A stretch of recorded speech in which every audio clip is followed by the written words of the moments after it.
A manchete é: CPI da Covid houve Cristiano Carvalho, envolvido numa venda bilionária de vacinas inexistentes e em outros trambiques muito menores. Por que o senhor recebeu R$ 4.200 de auxílio emergencial?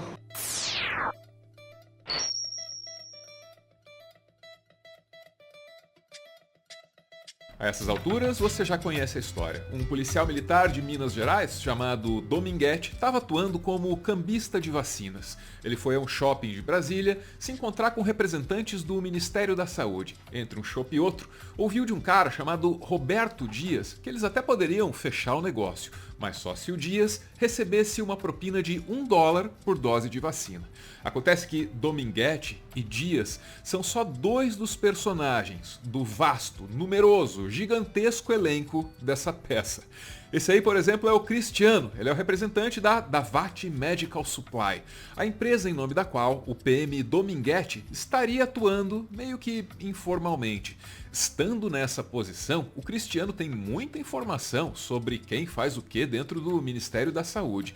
Acontece que a gente quase perdeu a chance de ouvir o Cristiano. É porque ele deu uma de esperto, pegando o auxílio emergencial sem precisar.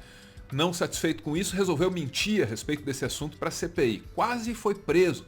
A bancada governista adoraria que isso tivesse acontecido, porque assim ele não ia poder abrir o bico. Vou lhe dar uma segunda oportunidade. Quem fez o cadastro de Vossa Excelência no sistema do auxílio emergencial?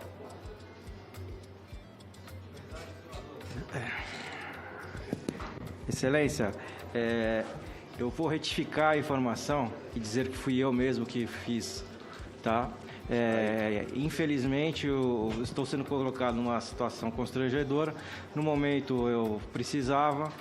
Não me orgulho disso, já falei que já entrei em contato exclusivamente para devolver.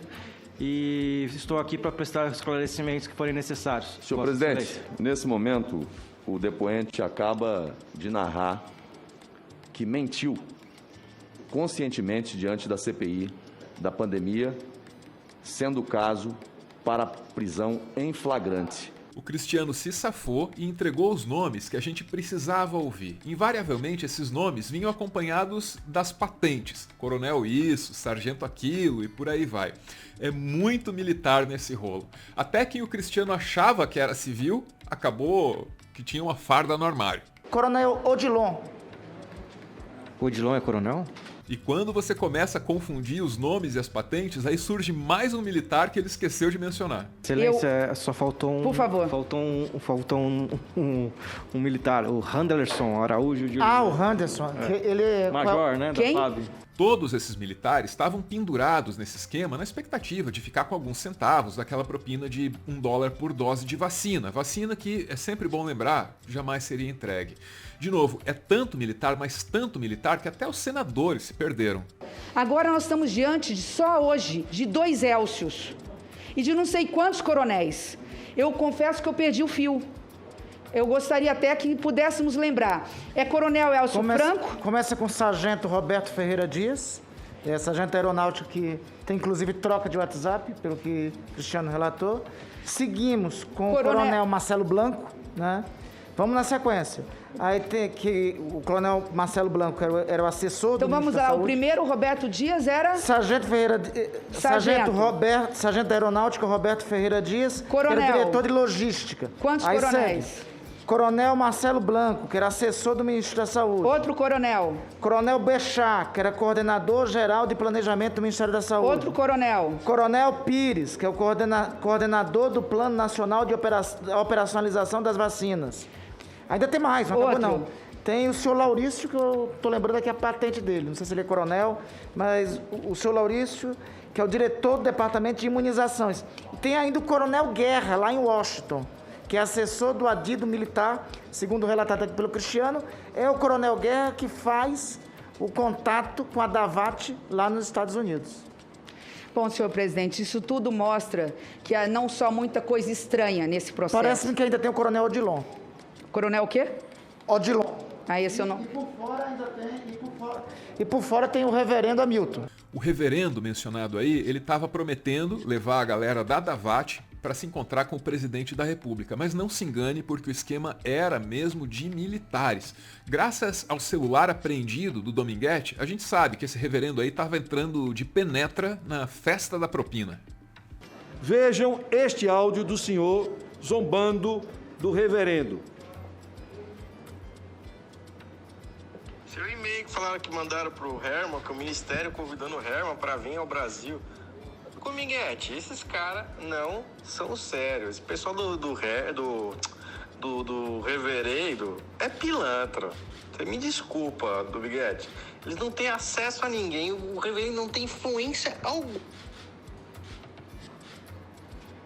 alguma com ninguém, cara. Aquele dia que a gente foi mesmo no ministério, se não fosse o coronel Elcio, ele não tinha acesso a ninguém. Ele nem sabia quem ele era.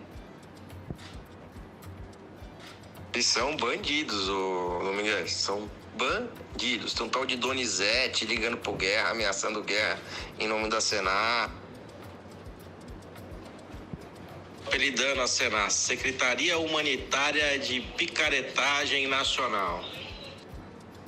Agora, não pense que esses militares não trabalham, hein? Longe disso. Para conseguir um espacinho nesse esquema, cada um tinha lá uma tarefa, uma função. Alguns deles estavam metidos com um tal de Instituto Força Brasil, uma organização encarregada de espalhar conservadorismo e fake news Brasil afora. Fake news, inclusive, contra a Pfizer. Aquela Pfizer que o governo precisava deixar no vácuo para poder fazer negócio com um cambista de vacina. Propagandas contra a Pfizer. Aqui.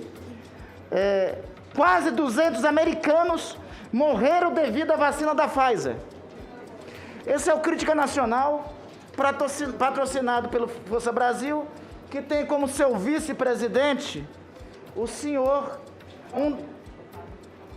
Otávio Facuri, que é investigado nos atos antidemocráticos, no inquérito dos atos antidemocráticos e no inquérito das fake news.